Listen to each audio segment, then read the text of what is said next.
Welcome to today's webinar, which is co-hosted by the IE Business School and the Cheung Graduate School of Business, CKGSB. I am Ira Zaka. I'm the Director for Global Marketing and Communications at CKGSB. And I'm very thrilled that all of you could join us here today for what promises to be a very interesting discussion about family businesses in China.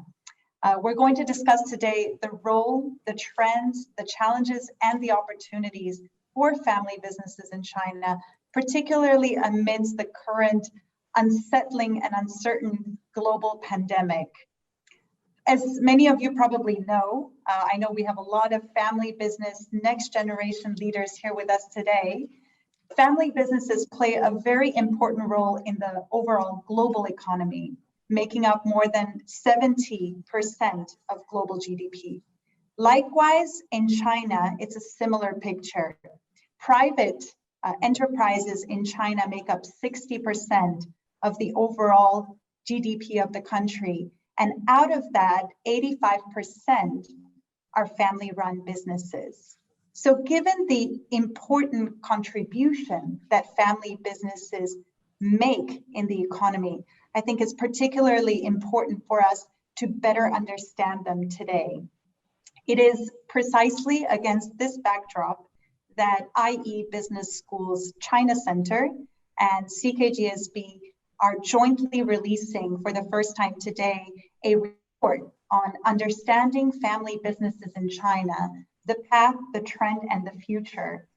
We will be hearing two professors from IE and CKGSB with the latest findings that they have published in this report in today's webinar. And we're also very happy to be sharing with each of you a digital copy of the report after the webinar. And if you'd like, we'd be happy to mail you a physical copy as well. So I'm extremely happy that today we have a fantastic lineup of speakers who have actually joined us from all over the world. We have Felix and Professor Ma joining us from Spain. We have Professor Fan and Dulce joining us from Beijing, China, and we have Michelle joining us from Hong Kong. I'm very excited to first introduce the first speaker, Felix Valdivieso, who is the chairman of the IE China Center, to give us his brief remarks. Felix? Thank you, Ira. A pleasure to be here with you all. I would like to just comment on two things. If we were to teletransport ourselves into 1,000 years ahead, in the year 2020, into the living room of a historian who would look back at what's happened at the beginning of the 21st century, I think that historian would highlight two things. The first thing would be the fall of the Twin Towers in 2001. And the second, I'm sure, it would be this health economic crisis we are living through these days. And the reason being is because those two events, I think, out history every other thing. Because they, in my view, they form part of a new paradigm of globality as yet to be defined. But having said that, I also would like to add that looking back, I think that family businesses would still be on 1,000 years ahead from here. That's why I study a research on family businesses, in particular on Chinese family business, is important and relevant today. And I don't have anything else to add, and we'll leave the floor to Ira again. Thank you. Thank you, Felix. I absolutely agree. I think that family businesses are here to stay. And representing some of our students who run family businesses is our next speaker. Dulce Chu is a colleague of mine who runs our CKGSB MBA program and the Cheung community, which is sort of an incubator and an accelerator for startups here at the school in China. Many of them are family businesses or next generation family business leaders. So I'd like to invite Dulce to also give her brief remarks. Dulce, please. Yes, thank you, Ira, and hello, everyone. Thank you, Professor Felix. So great meeting you on the internet. Ira just mentioned a word, uncertainty. So I believe this word must rank the top 3 most spoken words in 2020. The feeling of uncertainty is definitely caused by sudden and unexpected changes, and it disturbs our normal life and work. But actually, the fact when you think about it, change probably is the only one thing that remained unchanged in the past few decades. So why the feeling of uncertainty has become increasingly obvious and unsettling? So we believe it has to do with with our ability to cope with the speed and degree of change. So the ability and willingness to cope and even ride with the change is something we have seen extraordinary in China's family business owners during the COVID outbreak. And here are some facts I would like to share with you. First, they are the first ones to change their production lines to produce masks. So the shortage of masks in China only lasts for 2 months. And second, before COVID, they are very reluctant to turn their business to digitalization. But right after COVID, they turned everything online. So just even as early as during Chinese New Year. So right now, after 3 quarters into this year, we have seen the majority of China's business owners have stabilized and even reached record high growth. So family business have shown their very special values during this volatile and uncertain times. The resilience, the swift response to crises, the sharp decision making, and the willingness to come up with the new trends. I mean, all these values have great implications for any kind of business or individuals for there to prepare for the future. And that is why as the CKGSB Global MBA, this year we are launching the Vision 2030. This program will be essentially trying to help our students to focus on their ability, their mindset, and their awareness on the fundamental paradigm shift that is undertaking in our time. So we would like to nurture a new young group of business leaders who can adopt the spirits and the values of family business owners and to be able to, or at least feel comfortable to lead and dealing with uncertainties in the next 10 years. So personally, I very much look forward to this very exciting and insightful discussion today. Thank you, Ira. Thank you very much, Dulce, for your sharing. Just a brief note on what you mentioned about uncertainty. I know we have some Chinese attendees here today, but for those who are not Chinese, are dialing in from Europe, I really like the word crisis in Chinese, 危机, which means danger and opportunity. And I think that echoes a bit to what Dulce was saying about despite being very challenging times, we need to see how we can survive as businesses, how we can transform ourselves for the greater good, but also to survive as a business. So thank you very much, Dulce. Next, I'm very excited to dive into the heart of today's discussion, during which we will first hear from IE's Professor of Leadership and the Academic Director of the IE China Center, Professor Ma Bin, who will share with us a bit about his recent research findings relating to family businesses in China, including the latest trends, challenges, and opportunities. I'd like to very briefly introduce Professor Ma. Professor Ma believes that business leaders can play an increasingly critical role in the world, and particularly the global economy, which is why he has focused on researching and better understanding leadership with the aim of not only having impact on academic literature, but also on managerial practices. So without further ado, please welcome Professor Ma Bin for his presentation. Thank you, Ira. Good morning, good afternoon, good evening, depending on where you are located. So today I'm here to share a little about my recent thoughts on Chinese family businesses. And as we mentioned, I come from IE Business School, and we have a China Center here focusing on understanding the rise of the Chinese economy. And we try to learn from the Chinese business models, policies, and practices so that we create new knowledge for a global benefit. So at the very beginning of this year, when we look at this year's project and what we want to study and learn, we were thinking about, there were concerns on Chinese economic growth, or whether it is continue or it's going to slow down. And at the same time, there was a time for Chinese family business globalization, everywhere in the world, people start to, focus more on their local market, local practice, and there is a de-globalization movement going on. So that was the initial plan. So we started to think about track some big family businesses in China and in the relatively long time span. And we want to learn from them of their growth and try to convince the world the Chinese economies continue to be growing and continue to be a huge contribution to the global economy. But all of a sudden, we all know COVID happened.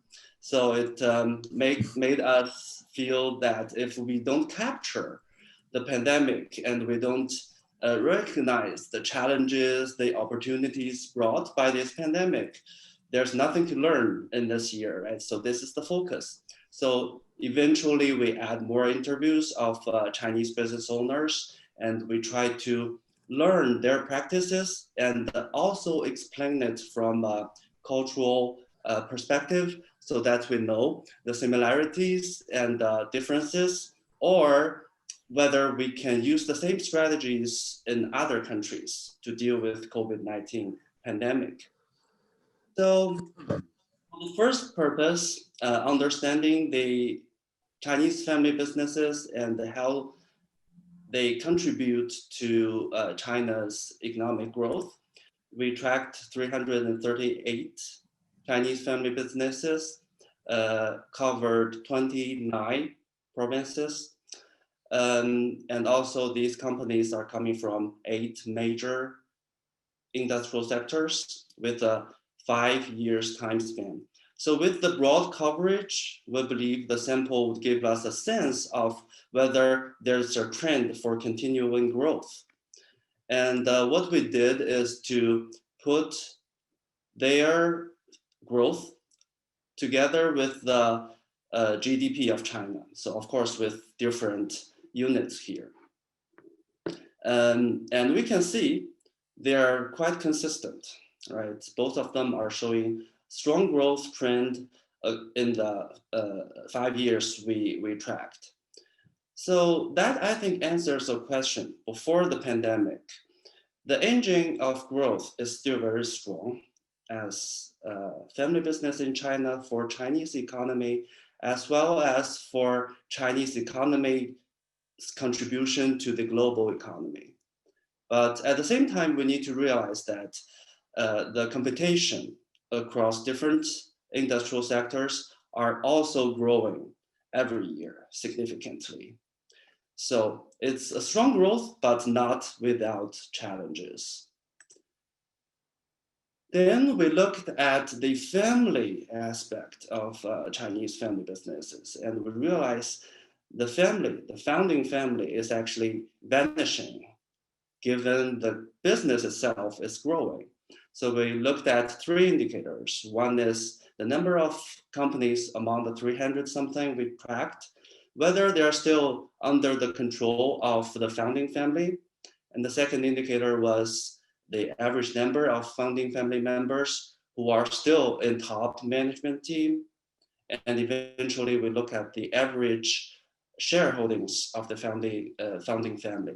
And across 3 indicators, you can see a steady dropping trend across the 3 indicators. So that means the family is giving out of their control over their business when the business is growing bigger and bigger. So there is a modernization in Chinese family businesses. They're becoming more professional, more of modern organization rather than a small family-run, family-controlled business. So that may say something about the stage of most of the Chinese family businesses, they enter the stage to becoming more professional and more modernized as an organization. So now we introduce the pandemic into our conversation. We interviewed some business owners in China and tried to find out the challenge the pandemic has brought to them. So among the interviews, you can see we covered several different sectors, industrial sectors, and most of them are reporting different level of loss in their gross income comparing to the last year, the same season of last year. And only 2 had a slight increase because they were internet-based companies. So further, we asked them, what's the biggest challenge here? So most of them say, of course, cash flow and other financial related issues, followed with sales and marketing, HR issues, and logistics. We dive into their biggest issue and find out, so after the pandemic, who do you think you can rely on for your financial help? Not surprisingly, for Chinese family businesses, family and friends is still prioritized and followed by their business partners, local communities and local banks, and eventually government. Government-funded programs targeting the help for post-pandemic recovery. And this may be quite as expected in China because of the culture of sharing, being collective. However, it may be a surprise to a lot of people or business professionals from the Western countries. So I try to explain what's happening here with a perspective of cultural comparison. Based on this comparison, I try to conclude whether what's happening in China can be replicated in other countries. Okay, so we compared the culture across 7 countries, including China and 5 major European countries and the United States, represented in different colors in the bars. So first, we looked at individualism versus collectivism. As we expected, Chinese society is very collective. So people make collective decisions, they share resources, and they prioritize in groups like family members or close business owners. So that's the explanation why in the post-pandemic recovery, Chinese family members may prioritize their resource of finance help prioritized to the family members and business partners. What can we learn from this? And we can see in the bars, the Chinese culture is very different comparing to the other 6 Western countries. So what's happening here may not be the case in the other countries. So as a business, if you want to enter the Chinese market or work with your Chinese business partners, you need to understand the collective tendency of Chinese society, and you need to highlight the value of in-group friendships and put effort to break into an inner circle. And of course, doing this takes time, but the effort always gets paid back after a long-term investment. So that said, the reliance on finance help from family members may not be duplicated in other countries. Second, we looked at the long-term orientation. Again, not surprised, Chinese society is very high on long-term orientation, and it's on the similar level, German society has the similar tendency. So that means businesses in these 2 countries, they tend to plan ahead, build trust, developing lasting relationships with their partners. And the last one, which is even more important for post-pandemic recovery, is the high saving rate generally in the societies. As cash flow and financial issues being the most important issue in this post-pandemic recovery, I guess this high saving rate would really help. So for the other countries who scored lower on long-term orientation, they need to understand, in order to collaborate or to build stable partnerships in China and Germany, you need to take time. However, once the connections are built, the bonds are always strong, sustainable, and beneficial. And long-term collaborations at this time of uncertainties are more favorable, right? Because when other uncertainties happen, this stable, sustainable bond will help you come through. Third part is the masculinity. This is not very literally as the other two terms. Actually, a more masculine society is labeled as driven by competition, efficiency, achievement, and success. And people in these societies may be more willing to sacrifice family and leisure time if it's necessary. For example, at this moment when businesses are under huge pressure of growth, they may be more willing to sacrifice their leisure time and work harder, spending more hours on working to promote the performances. And we can see there are two groups showing on the chart. And 5 countries are on the similar level of a relatively high masculinity, and with the other 2, Spain and France, are slightly lower than the other 5. And in that sense, I think it's important to understand your local partner's obsession with efficiency and achievement in their company when you collaborate with, for example, Chinese business owners. And it's important to catch up with the rhyme at work when you go to different countries. Maybe in one country it's more of an overtime culture in most of the companies, but in another, there's a better balance between life and success. Next one, uncertainty avoidance. Again, we can see 2 pretty clearly divided groups. And a high uncertainty avoidance is to tolerate uncertainty, to be flexible, willing to accept changes, being adaptable, being entrepreneurial when they develop their solutions. So this is, of course, as expected, very favorable at the time of crisis and uncertainty. So to be flexible and to be ready for surprises caused by unclarified rules would be a challenge for the countries who scored high on this dimension. And of course, when you enter a Chinese market, when you have some questions, you need to simply ask and communicate before assuming, because a lot of rules may be unsaid, a lot of patterns may need time to develop and discover. Last one, power distance. This is to describe whether people are willing to accept unequally distributed power.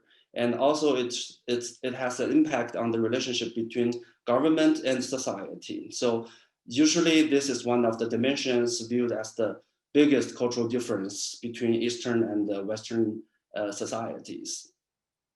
So reflected by a high confidence, when we interviewed with the business owners, most of the Chinese family business owners we interviewed showed a very high confidence in the Chinese government's recovery policies. So that's a 4.28 out of 5.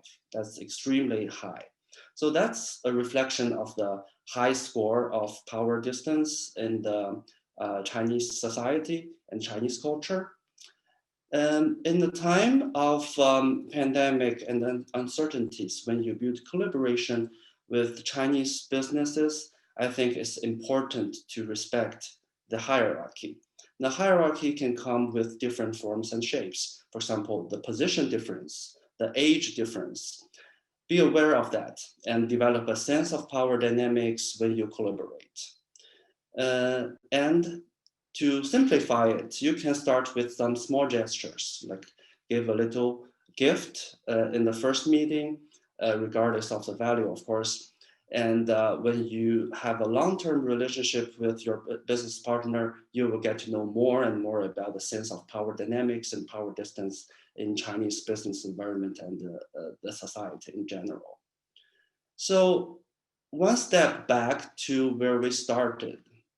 We started by trying to look for evidence to show whether the Chinese economy will continue to grow, or whether the Chinese family businesses will survive this growth and continue to contribute to Chinese economy.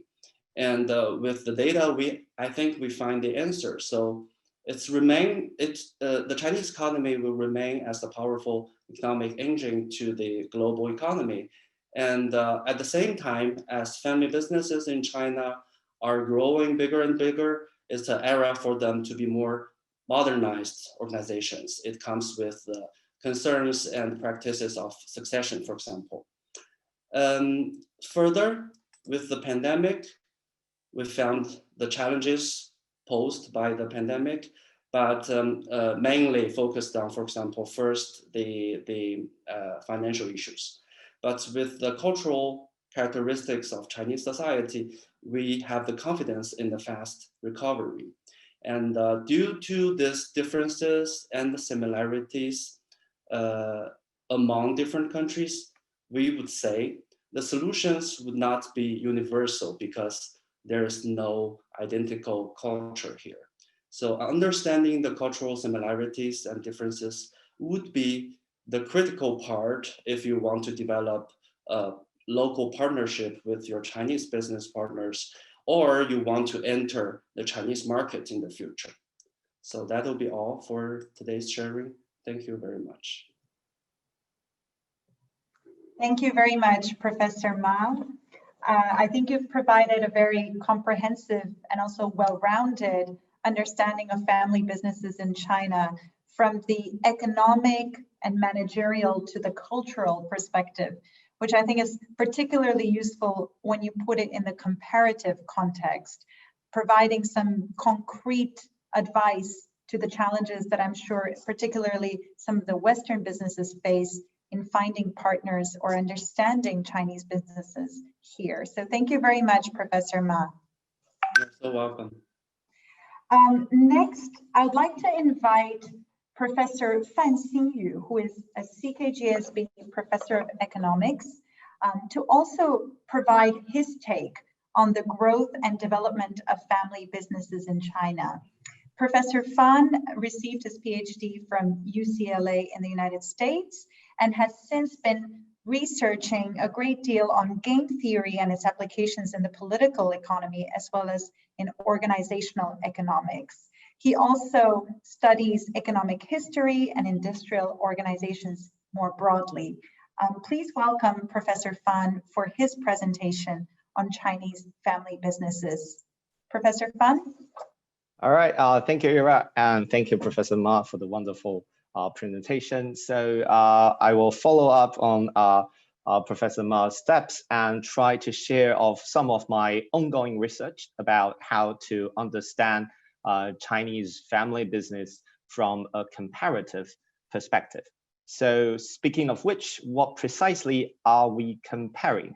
So here it is. If you think about family business or the classical organizational structure of a family business, usually you will have a boss who basically decides everything, and you will have a couple of family members who could potentially serving merely for the family roles, but often case some of them also serve in the family business as well.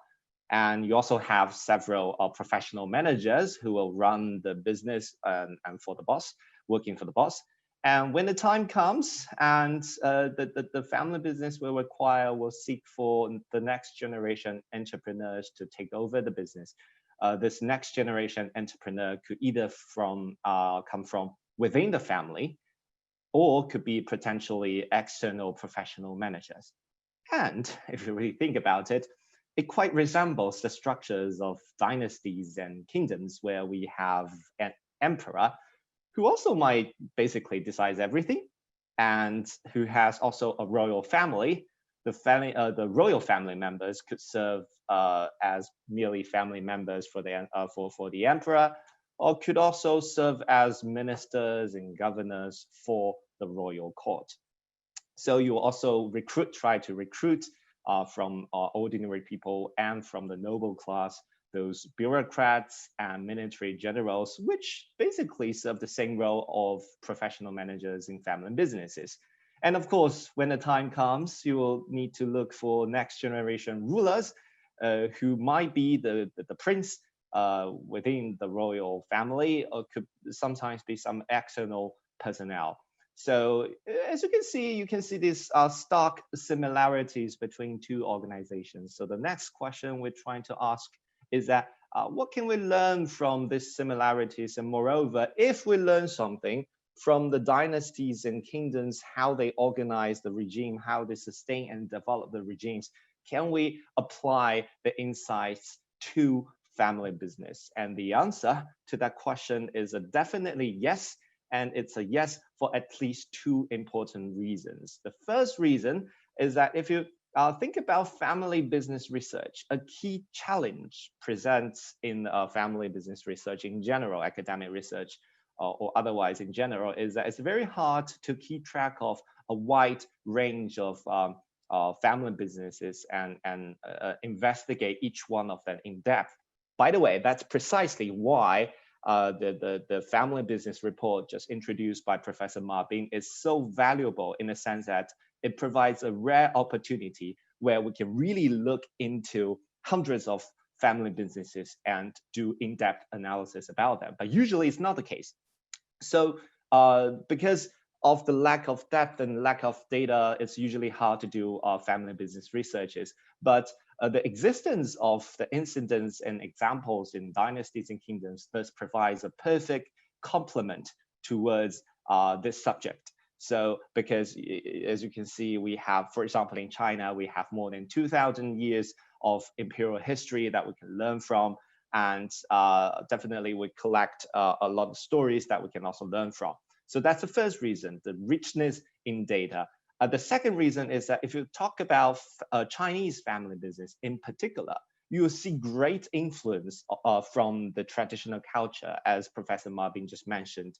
There's the sense of collectivism and the sense of long-term orientation. So to better understand the behavioral patterns of Chinese entrepreneurs, the Chinese family business owners, it will be great to understand the historical incidences where they grow up with. So, so here you can see the important or the valuable opportunities to map what we learned from dynasties and kingdoms to family business. And precisely that is what I have been doing at CKGSB. So the first part of the presentation today, I would like to go through a few of the recent findings that we have obtained. So as I mentioned, China has a long imperial history, more than 2,000 years. And of course, we collect very detailed records of these kings and kingdoms. And for example, in perhaps the most important and most notable historical writings is a collection called the Orthodox Histories. And the perhaps more famous name for that is 24 history, which means that it records detailedly the major events of the 24 dynasties. As you can see, it's a very large collection. It has more than 3,000 volumes. It has more than 47 million words. Of course, each emperor's doings, either it's right or wrong, are mostly recorded in this collection. And moreover, it records more than 8,600 noted bureaucrats about their career, about their doings. In this regard, when we analyze the dynamics between the emperors and the bureaucrats, we can immediately map that into a family business, a family cooperation, to study the dynamics between the boss and the professional managers.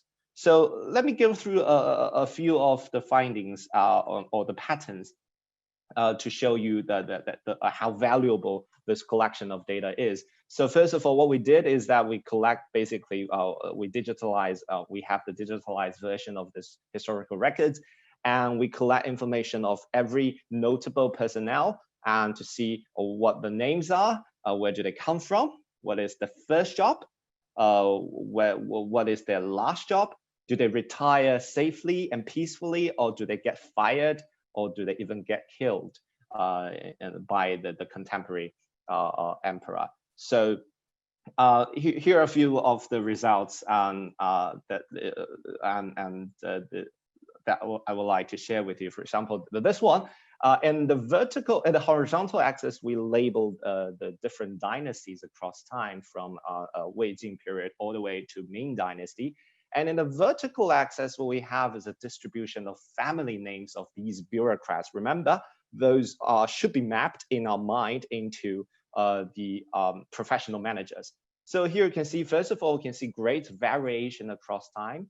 So that so it means that across time, there are different varieties and different diversities in terms of elite recruitment channels. So if you map that into the arena of family businesses, that means that through study these varieties of dynasties and their doings, we can back up what will happen if we choose a different elite recruitment channel in family businesses. For example, we can further break it down into the elite distribution channels. You can see that when in Wei Jing period, a significant portion of those elite recruitment are through inheritance, which means that if your father or if your close relative serve in the public office, and you will basically resume that office when your parents or relatives or close relatives retire. And well, once again, you can map it very closely to what happens in family businesses where you have close friends. You recruit your close friends to basically the institution or into the family businesses. And as you can see later on, more and more people are recruited externally. And the question in hand is basically, does that increase or decrease the stability of the regime? Or in the context of family business, does that prolong or does that decrease the life of certain family businesses? So here, basically, what I would like to share with you is more of a question or a series of questions than precise answers in order to illustrate, first of all, the importance of these questions and moreover, the potential of this methodology through studying what happens in historical context to shed light on modern events. So here's another interesting one. So we keep track of the percentage of the bureaucrats purged in imperial China. So the corresponding mapping into modern family business will therefore be that whether these guys so whether a professional managers get fired because they have a conflict of interest or have a different opinion with their boss, and do they get fired? Do they start up their own business elsewhere? And how does the original business turn out? Whether it's more thriving or more in a decline. So those are the interesting questions, or many of the interesting questions that we can ask using this methodology. So we study what happened in historical China because of the stark similarities in organization structures, and learn something from there, and then apply it to business, family business in China and elsewhere. So here, next I will show you a very brief example of precisely what we do in an academic paper, how to apply this philosophy or methodology into real life. So here, basically, we're looking at the legitimacy building efforts for new leaders. So of course, in the imperial context, the context of historical China, that will mean that suppose you are a formal leader or inherited or hereditary leader, you are a crowning prince, and then you become the emperor. So you hold strong and solid legitimacy. So then you may behave in a certain pattern. On the other hand, if you are a usurper, which means that you come to the throne in irregular means or unlawful means, and you hold very limited legitimacy. And then you will approach the governance of the whole regime in a totally different manner. Similarly, you can map that into family business, saying, for example, in the family business succession, if I ask someone from within the family, if I ask my daughter or my son to succeed my position, well, those guys are relatively holding more solid legitimacy. Alternatively, I may ask someone else from the outside who is, let's say, a professional manager to run the business. And then that particular person might have a very limited legitimacy and much to prove.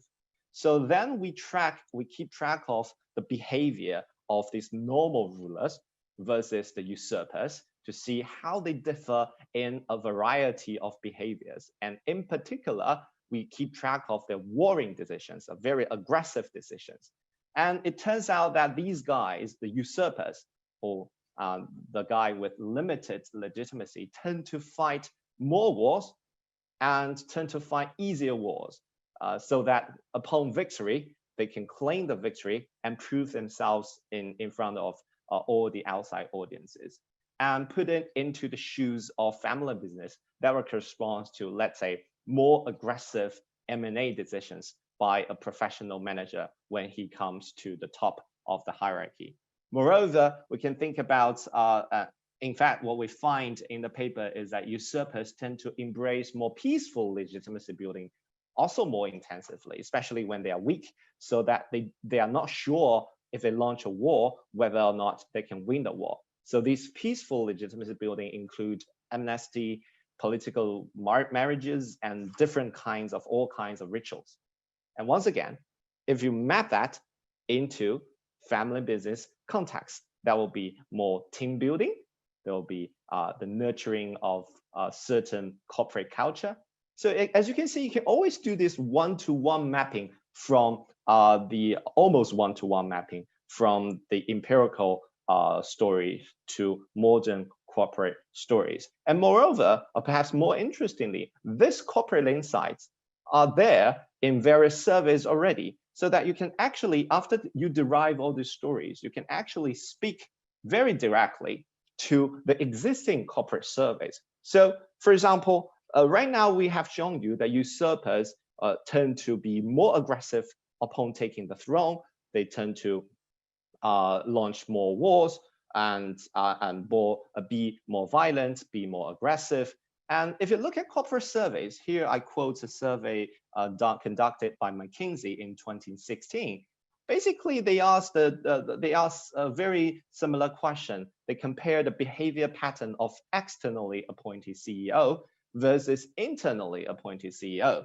So the idea is basically that to compare those their behavior patterns, we expect the externally appointed CEOs with limited legitimacy, well, they will be more aggressive. In fact, they are. If you look at the chart here, and they are more aggressive in organizational redesign. And as predicted perfectly with our historical example, the externally appointed CEO also seek for more merge and acquisitions. So up to now, we have shown that we have given you an example of how this historical example or historical events, the analysis of such events can shed light on modern day corporate structures.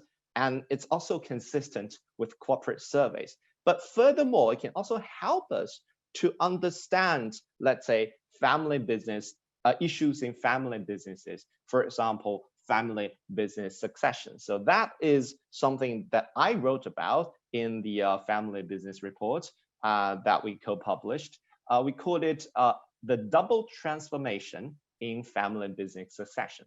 As we mentioned previously, legitimacy is very important for new rulers to come into office. So if you think about those family business next generation entrepreneurs, they usually have to prove themselves before they can get hold on a solid power. So the idea here, the double transformation, means the coexistence and reinforcement of digital transformation and family business transformation. So the brief idea is as follows. In terms of family business transitions, so those guys, those next generation entrepreneurs, they embrace the modern technologies better than the last generation. Therefore, they are more willing to accept the opportunity of a digital transformation of a corporation. And when they do so, during the process, they will accumulate expertise, they will accumulate authorities during the digital transformation of the corporation. And when they do so, because we all know that digital transformation can increase efficiency significantly, and they hold much more legitimacy than before. And then they get a better position in the family business transformation, which will further help them. I use the words legitimacy as propulsion. It will further help them to advocate for more digital transformation and corporate modernization. Here you can see this, how this loop will get going and be self-reinforcing. So here is yet another example about how we can learn from history and derive more insights into the modern day events. So lastly, let me conclude by the grand motto of our school, of CKGSB. And usually at CKGSB, we always emphasize the importance of utilizing the trend and perfecting the techniques in order to understanding the truth. I think the same applies to family business researchers as well. So as the very last line of mine, I would like to quote my favorite musical, Les Miserables, one of the lyrics of the musical as the conclusion of the presentation in terms of the area of family business, in terms of the area of Chinese family business. Will you join my crusade? Who will be strong and stand with me? I would like to invite everyone who is interested in family business research to join in our crusade. So that will be all of my presentation today. And thank you very much. Thank you very much, Professor Fan, for such an interesting look at modern Chinese family businesses from a historical perspective. Fascinating. Thank you so much. We have been receiving very good questions from the audience, both from the registration phase, as well as during this conversation. We are going to answer some of these and other important questions for Professor Fan and Professor Ma by the wonderful Michelle Lau. I'd like to briefly introduce our moderator for the panel discussion before we dive into the discussion. Michelle is the marketing director of the Humanity and Health Medical Group, which is her family's business that serves as one of the leading private medical centers in Hong Kong. Humanity and Health provides diagnosis, treatment, as well as medical research in several areas, from oncology, cardiology, and surgery, among many other fields. Michelle is also an alum of CKGSB's MBA program, Next Generation Global Leaders program, which is specifically for family businesses, and our healthcare program. So I would like to welcome Michelle to dive into a discussion with both Professor Fan and Professor Ma relating to some of the findings we just heard about. Michelle? Hi, everyone. Thank you for the introduction, Ara. And it was a wonderful presentation by two professors. So I have is it okay now? Oh, okay. I have gathered some questions from the audience. Oh, can you guys hear me? Yeah. Okay. From the audience, and we will have a little panel discussions among us. Feel free to have a comment below if you have other questions. Okay, to start with, what are the main challenges for Chinese family businesses in the future of globalization or delocalization? Professor Ma? Okay, so as I briefly mentioned in the presentation, if you look at the news everywhere, there is a deglobalization movement, asking people to buy more local, to hire more local employees, stop transferring your jobs to developing countries, etc. So I guess this trend will be emphasized by the pandemic even more. So that said, entering a global market will be harder. So that's, I think, one of the most important challenge to recognize. And a second thing is a transformation from low price driven products to innovation driven products when you actually enter a new era of this globalization, right? So we all know there are some stereotypes against Chinese products, and these type of stereotypes are already being broken down by more technological companies like Huawei and Xiaomi, etc. However, this is not just one company's effort, or this is not just a one-time effort. It's a continuous effort to tell the world story of China and Chinese products. So that's basically my thought on this. One is on the entering of the market, and the other is how you enter. Are you still continue with your low price products, or you want to devote more into the innovation driven products? Okay, Professor Fan, do you have any comment on that? Yeah, first of all, I totally agree with what Professor Marvin has mentioned, especially on externally how to explore, continue to explore the market, and whether or not you need to switch for a different strategy. So I would like to add on that to perhaps more internal parts. So, well, you can actually divide it into external uncertainties and internal uncertainties. So let me emphasize on the internal uncertainty part. It's basically that, of course, during the time of the pandemic, every business is under high pressure. But at the same time, as I mentioned, there is a huge internal uncertainties from the side of family business succession.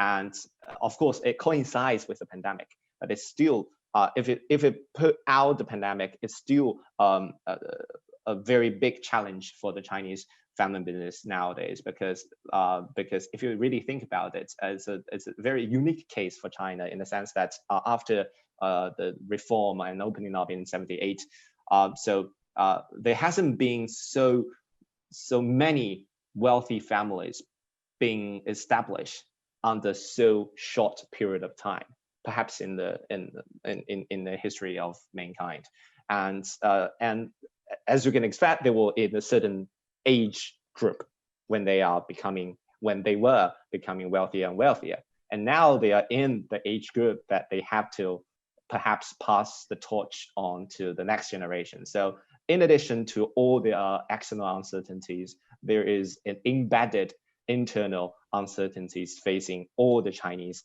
family business nowadays. And it is the challenge we have to collectively meeting up to. Yeah, very interesting. I totally agree with you.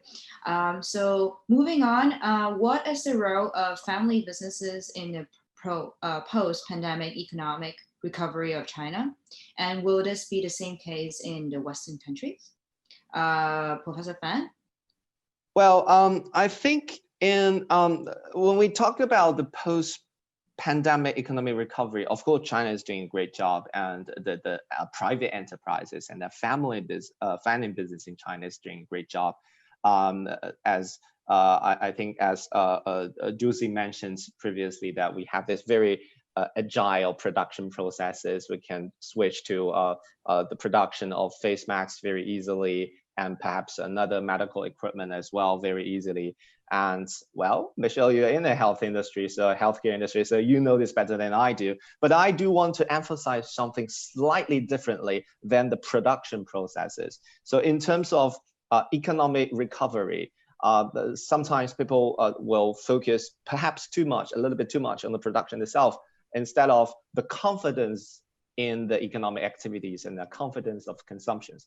By that, I mean that whether or not all these family business or private enterprises can cultivate a supportive culture for a better economic future for China is really, really important. And that correspondingly relates to, let's say, the social responsibility of these firms, whether it's large or small. When we talk about family business, is that it does not restrict to those giant firms with billions of RMBs or billions of US dollars. It is also inside of those two people cafe or this the mom and dad shop, those kind of small businesses. So here I would like to quote a very small but touching example happening in Wuhan, where a heavily hit region by the pandemic. There is a small cafe in Wuhan called Wakanda Coffee.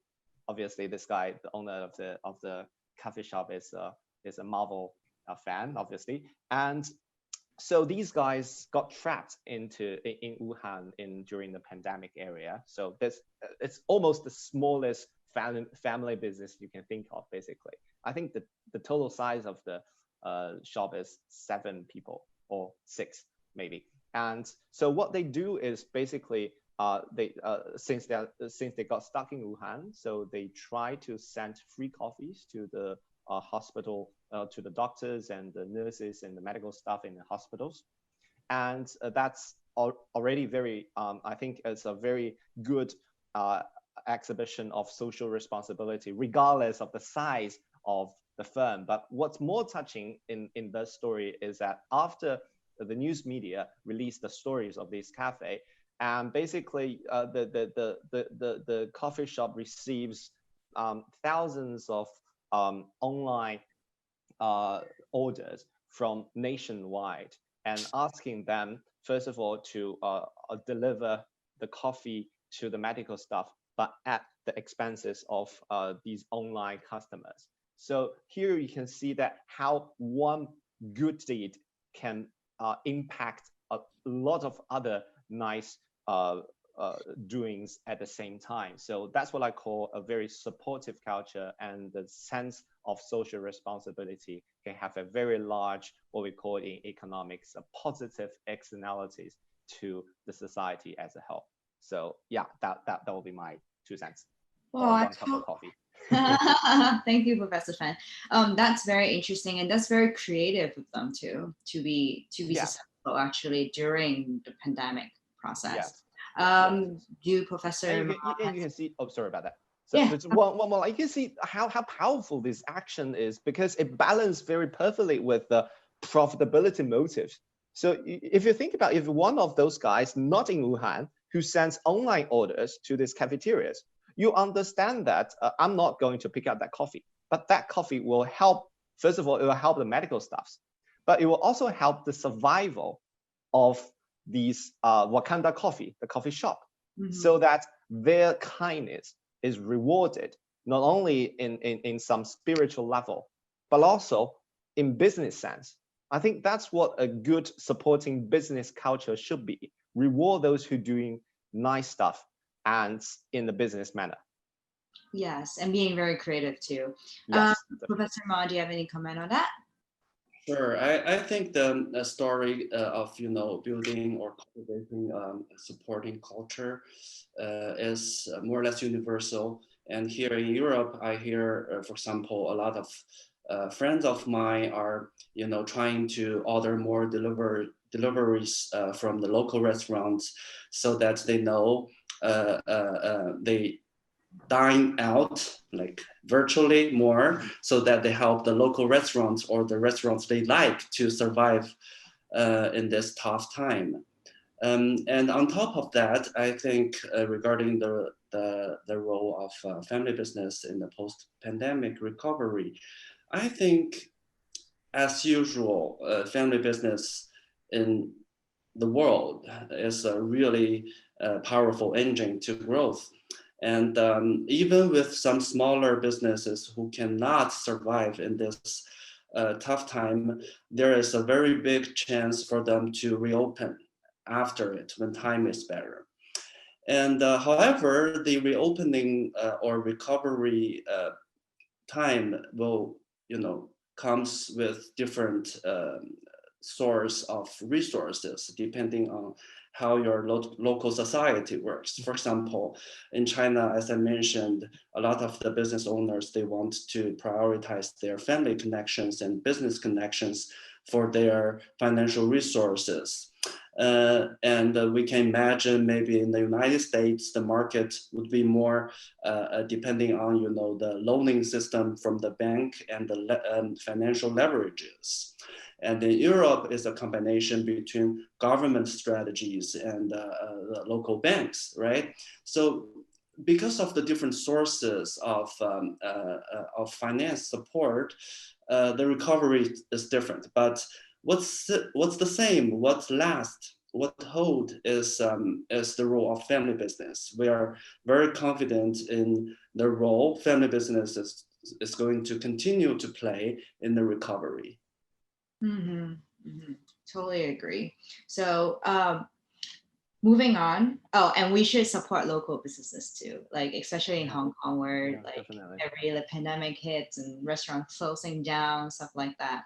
But moving on, how should family businesses develop a adventurous position regarding technology and innovation in a competitive global business environment? I personally have a little thought about this. Yeah, I was asking you the question if you do not volunteer to answer that question. So yeah, you're the best one of our three to answer that question, actually. Okay, so my family is in medical business, medical services business. So it's actually very hard, like coming from the success in traditional method in treating patients, seeing patients. It's very difficult for us to move like completely like high tech. It's impossible because it's irreplaceable. But I mean, like coming, well, after studying China, especially, I can actually feel and experience the super high tech of what Chinese people, like what mainlanders are doing. So if, for example, you don't need to queue up for the hospital, a queue up for a doctor, you can just like book it online and they can webcam you and they can like, treat you, and then they send you medicine. You don't need to go into the hospital, So this is very creative, but in what kind of extent should it comes into the business? Because of course we as a younger generation, we embrace technology, but in what kind of extent should it be in the family business when it comes, and then the success comes from its traditional way? Any comments from Professor Ma first, maybe? I think this comes back to what I'm recently learning about the dual circulation strategy, the national strategy of dual circulation. So on the one hand, we need to focus on the local market to enhance the local market, continue with what we are good at, for example, the manufacturing ability, right? But on the other hand, for foreign market, for globalization, we need to provide more. So that's an external force for family businesses in China to develop their technology and innovation in order to keep participating in the global competition. But on the other hand, this pandemic actually brings opportunities, like what Ira has said about 危机, right? Its danger comes with opportunities.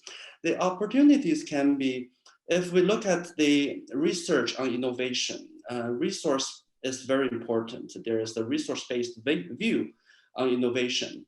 And what's the most important resources for innovation? It's human capital, it's the talents. We are in the global educational market, of course, with both of the business schools, and continue with that. There's a huge flow of the talents, being influenced by the pandemic. For example, the international students from China are dropping, and there are more and more international Chinese international students. They are trying to go back to China and looking for a job. I think this is a very good opportunity for local Chinese family businesses to hire more globally. And this will, of course, be a major resources for their investment in the innovation and technology. But of course, innovation and technology development takes time. So now we invest in the talents and the results will show in a while. So I think that's how this trend is going to be. And at the same time, besides human capital, human resources, you need to look at other business resources, like whether there's opportunities to acquire some company who has the key technology you have. Of course, that will speed your involvement. Yes. Okay, wow. Okay, so Professor Fan, do you have anything to add on? Yeah, just a few lines. So basically, I really agree with Professor Ma's point that in the sense that we should really respect the talent. And if you look at so the questions about developing an advantageous position, and if you look about history about how private enterprise outperform those other forms of enterprises, state-owned or some kind of hybrid, it's always that these private enterprises can keep an open mind of changes.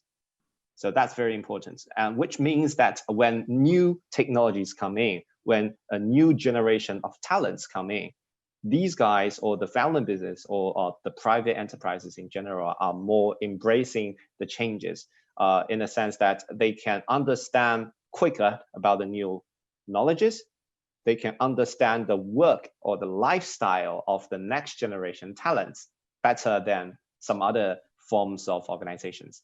So I guess a short question to this, the short answer to this question is basically that, well, if you want to continue to develop an advantageous position going forward, you might want to take a minute and look backward to see how did you manage to pull that off in the past 30 years or 40 years. And maybe you'll learn something from it, just like what I did in my presentation. If you look back, sometimes it's a better way before you're moving forward, take a step back and look back to see how you succeeded in the first place. Yeah, there's always something to learn from the past, or else it won't come that far. And then there's something that you should take from the future and incorporate in the middle. So to answer one of the question online, yeah, we have like, what if you have a stubborn traditional family in the family business? I think you perfectly answered that question. You have to learn from the past, and then you still have to embrace the future, and we just have to learn from each other. Yeah. Yeah. And especially, well, just let me just add one more thing on this, because sometimes it does not suffice to look at your own history, but also in a comparative perspective, in the sense that how did you outperform or underperform with your peers, with your competitors at the time. So if you look at the success of many of the private enterprises in China in the early reform areas, is precisely because they can do, or they dare to do, something that others dare not. And when everyone believes talent can have one shape, some of the private enterprises believes that talents can be multidimensional. They can have their own personalities, and they can have their own preferences. They can have their own flexibilities in working hours, etc., etc. They can have their hair dyed in different colors even, and so all those learning from a history in a comparative sense really matters, because you can see not only what you did, and moreover, from a game theory perspective, how the interactions between you and your competitors were like at the time, and why did you win or why did you lose. So I think that will be another layers of the insights that you can learn from your history. Yeah. Yes, I totally agree with you. You just have to like look around and see what others are doing. Why are they doing differently from you, and why are they succeeding? That's very important to learn from each other. Okay, so moving on, we have another question. What can Chinese family businesses provide beyond economic contributions to the Chinese national strategy in a world full of uncertainties? Professor Fan, or do you want to comment on it first?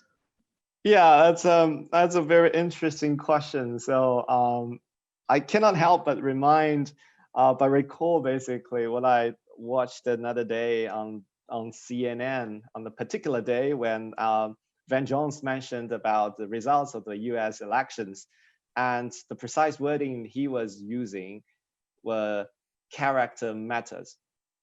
And reflect on that. So the question asks about what contributions, but beyond the economic ones, can family business contribute? Basically, my answer will coincide with Van Jones' answers to the US election, that character matters. So we're not trying to, especially when you talk about the family business in China, or more broadly about us, CKGSB, what we're trying to create is not only about, okay, we want to make more money.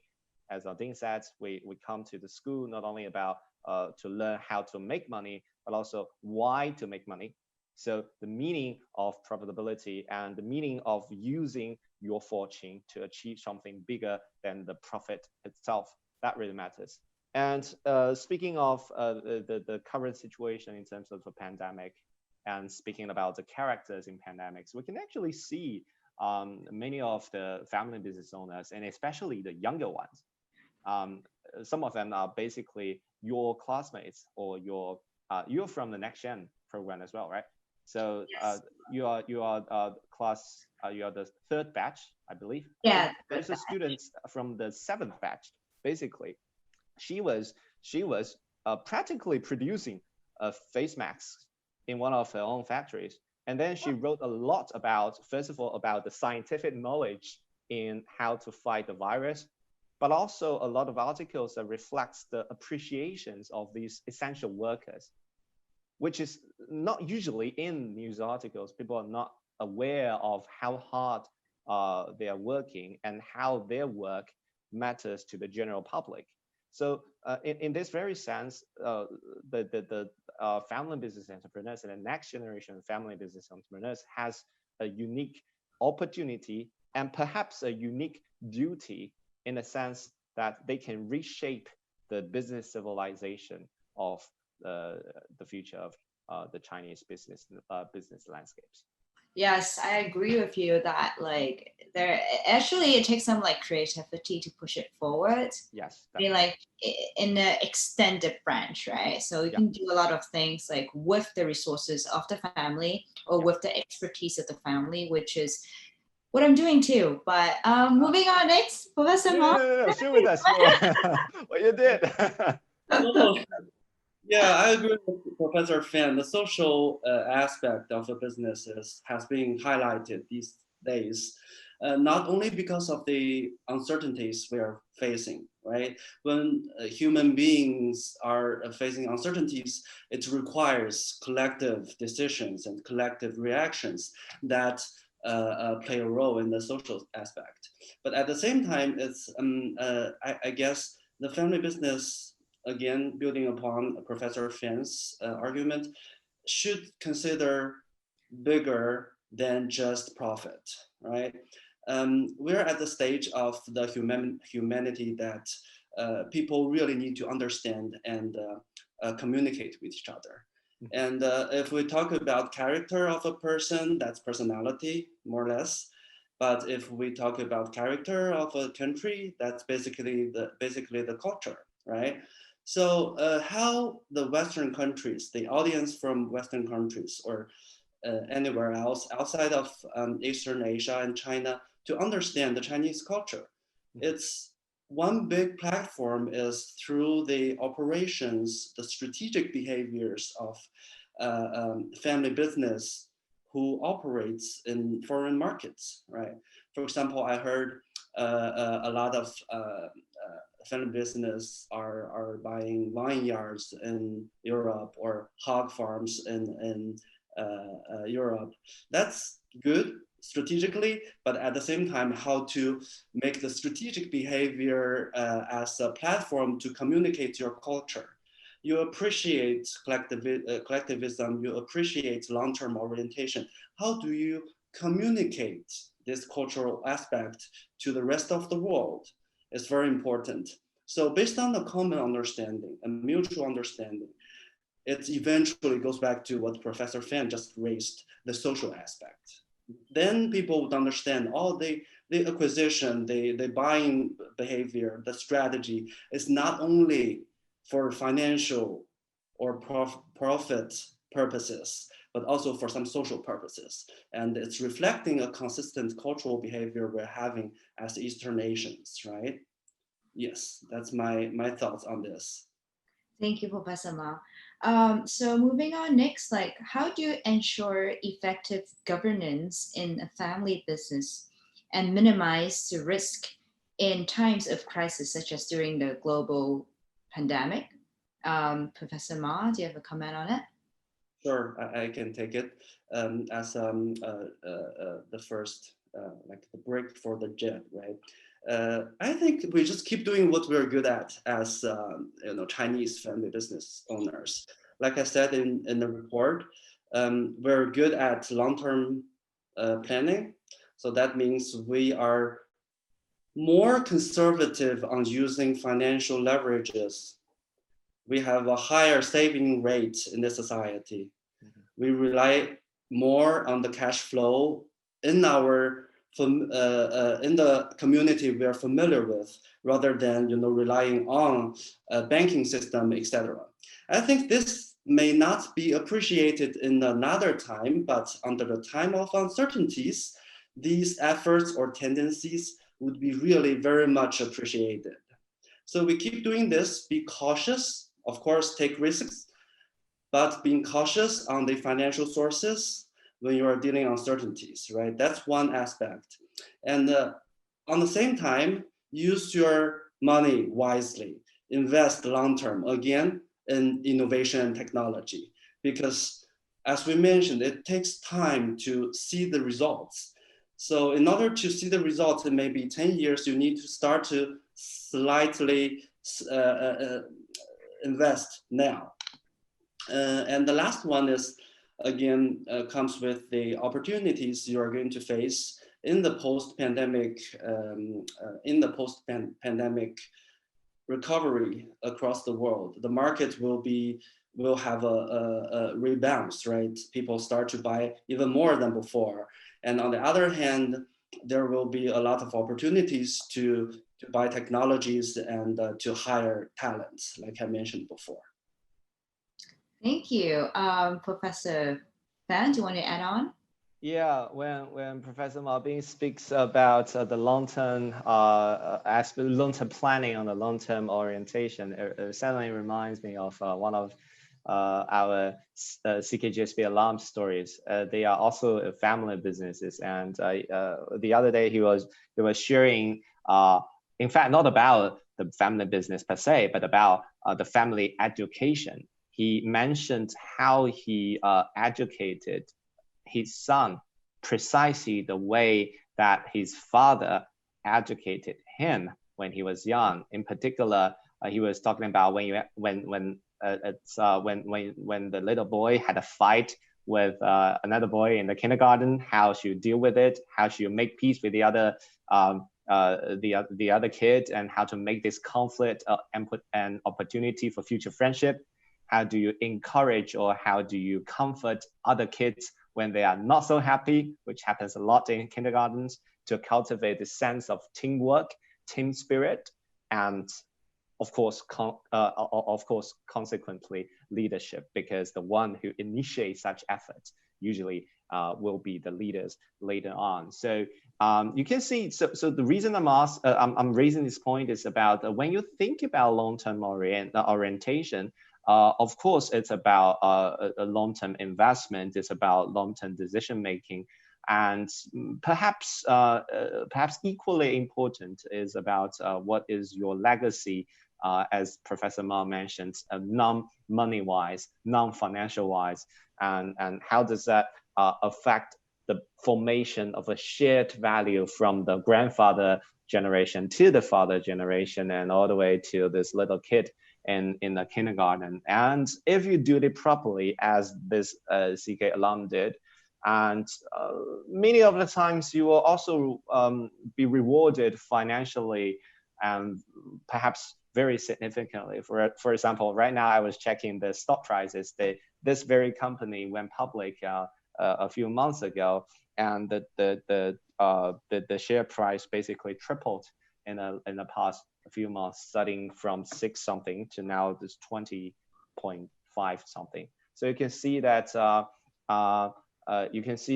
if you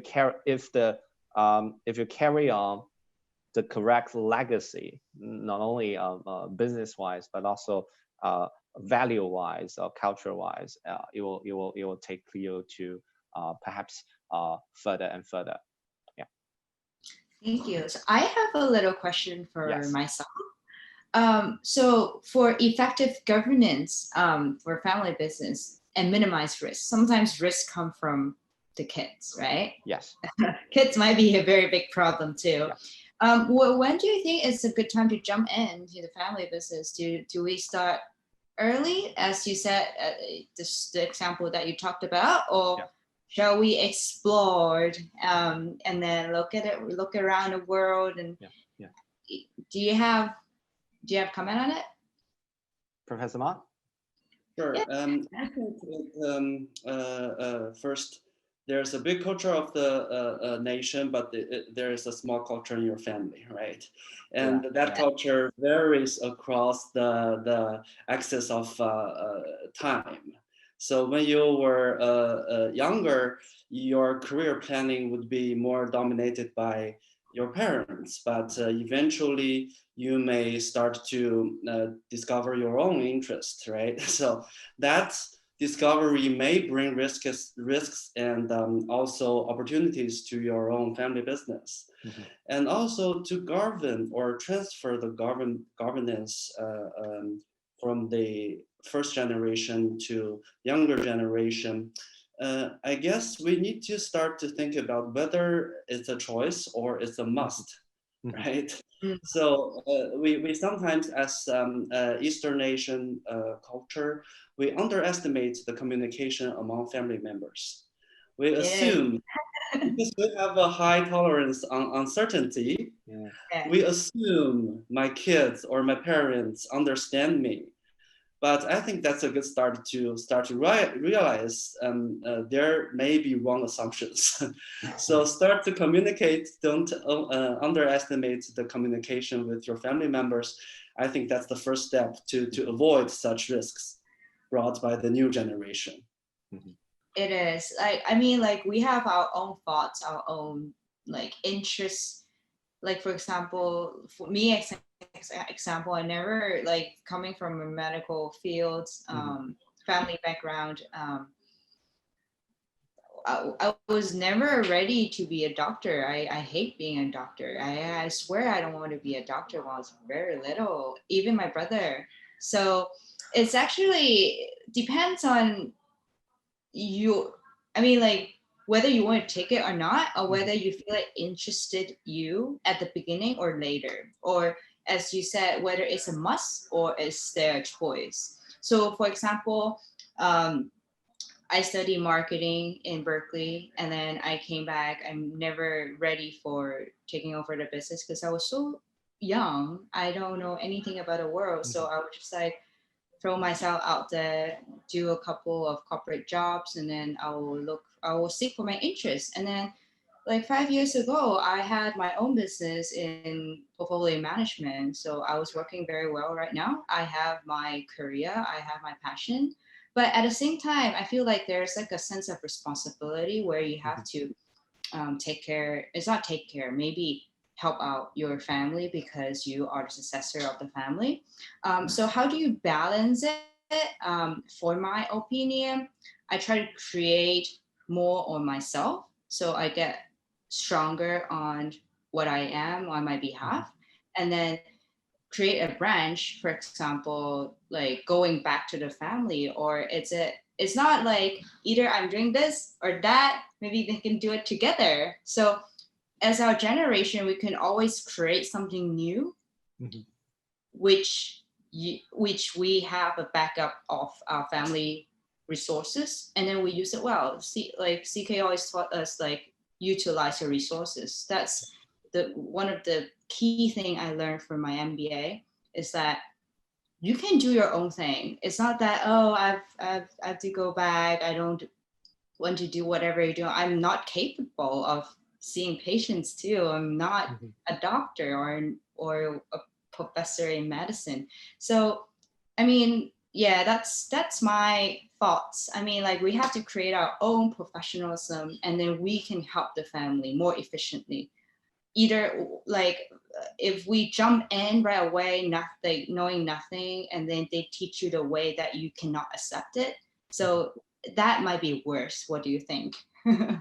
Yeah, I totally agree with Michelle here that so basically not only that, so it will be great to have not only is the choice about A and B, it's not a binary choice, and they might be able to work together. I also believe that those two options can be highly complementary to each other, as you mentioned, because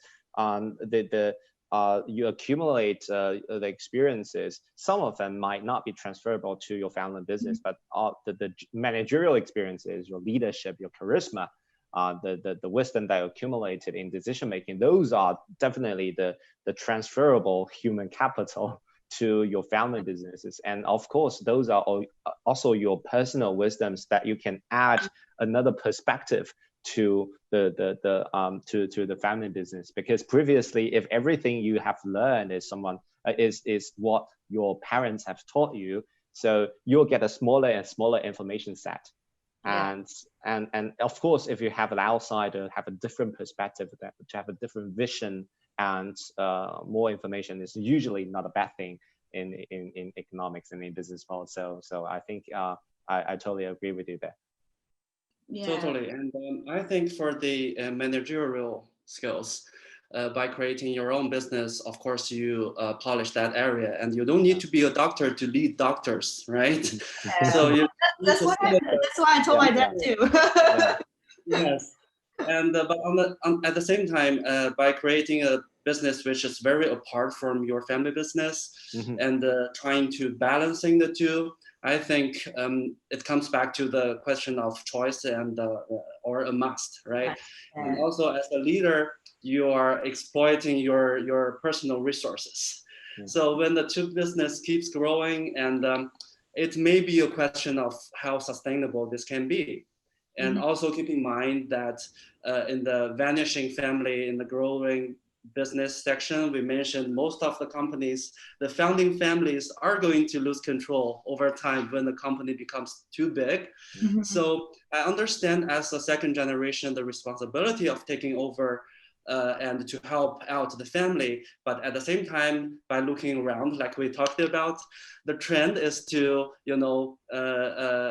hand over, or with the family business keeps growing, we need to realize eventually we're going to have less and less control over this business as a founding family. So yeah, that may take away a little about the personal responsibility we have as a second generation business owner.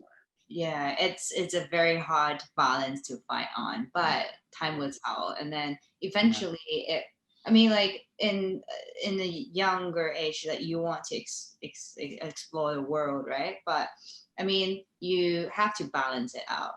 Yeah, that's I see your point. And then moving on to next, I think we have a little time for more questions. What are I think we have time for the last question. Okay, maybe last two. What are some key factors contributing to the successful successions in a family business? Professor Professor Ma. Okay. Some of the key factors. I think first is I have another project. We have interviewed like 100 something first generation business owners in China, and the average age of theirs is about 50 to 60, somewhere in there. So there's an urgency, right, towarding the first generation retirement and the second generation takeover. So I guess the career planning of the next generation is very important to make the decision whether to pass along to within your family or to professional, agents outside of the family. That's a very urgent decision to make. And then if the career planning with the next generation goes smoothly with the communication, even negotiation, within the family, of course, other things takes over with the training, working in the company, knowing the company, etc. Yeah, but everything starts with the decision of communicating of the career planning of the next generation, whether this person wants to take over or capable of or interested enough in taking over the business. Yeah, maybe communicate along your journey, because Exactly. your thinking would change And like just, time to time. adjust the conversation along the way. Yeah, but never let your parents or grandparents assume that, make any assumption. So like communication is the key, I believe. You have to let them know like what your passion is, like maybe you're, I mean, like responsibility wise, like both ways have to communicate. Okay, so Professor Fan, do you have anything to add on? Yeah, it reminds me of another little story from CK Lam. So basically, we're talking about communications. We're talking about a mutual understanding of potential differences, and really the understanding is mutual. It's not only about that the parent generation will get to know what the young entrepreneurs' passion lies in. It also goes the other way around, because the story that I thought of is one of our alums whose family business is a very traditional manufacturing businesses. So our alum is a lady, and so when she was young, she always thinks that she always thought that her father's business is very dull, is very boring, because it's just machines and workers and all that. And when she grew up, when she, as Michelle did, start up her own little business, of course, it's totally unrelated with manufacturing business. But while managing that small business, she got to understand the value of her father's work, and got to more and more appreciate basically how the father generation is running the whole family business. So you can see this mutual understanding can go both ways. It's not about the older generation understanding the younger generation. The younger generation, through more communications, might get to know more about or get to appreciate more deeply about what the older generation has accomplished. Yes, thank you, and I totally agree. Yeah. For the last question, how would you recommend foreign family-owned SMEs to expand into Chinese markets when they don't yet have any local network? Professor Ma, first, maybe? I think these days there are a lot of educational opportunities and programs. And of course, each local industry would have their own communities. They have conferences and meetings over time. And another very important, if not the most important factor, is e-commerce. Whether you want to enter the Chinese market through Alibaba, for example, right? So these days, I think this barrier of entering a market is not as significant in terms of technological issues, but at the same time, if you want to really learn it, maybe educational purposes or opportunities are necessary. Yes. And then Professor. Okay, so the question is that if a foreign family-owned, especially small medium businesses, want to expand into the Chinese market, when they don't have a local network, if that family business is in Europe, please apply to IE Business School. if that family business plan to come in China, please apply CKGSB. That would be my answer. Okay. Yes, coming from CK, young second generation. Yeah. I was born and raised in Hong Kong. I have zero understanding of mainland China because it's a little different of culture. It's a lot different of culture. So in 2015, I decided to learn more, because you have to be immersed in that environment to understand what's going on. I mean, knowing one or two friends who's Chinese won't help you. You have to be there yourself. You have to develop your own network.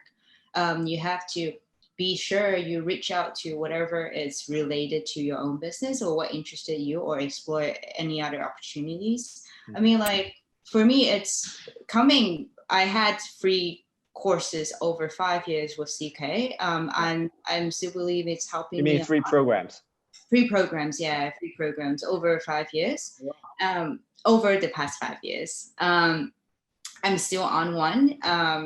The reason that I keep on joining is because as a person who never really understand, before coming to my MBA, I don't even have the language. I don't even speak Mandarin.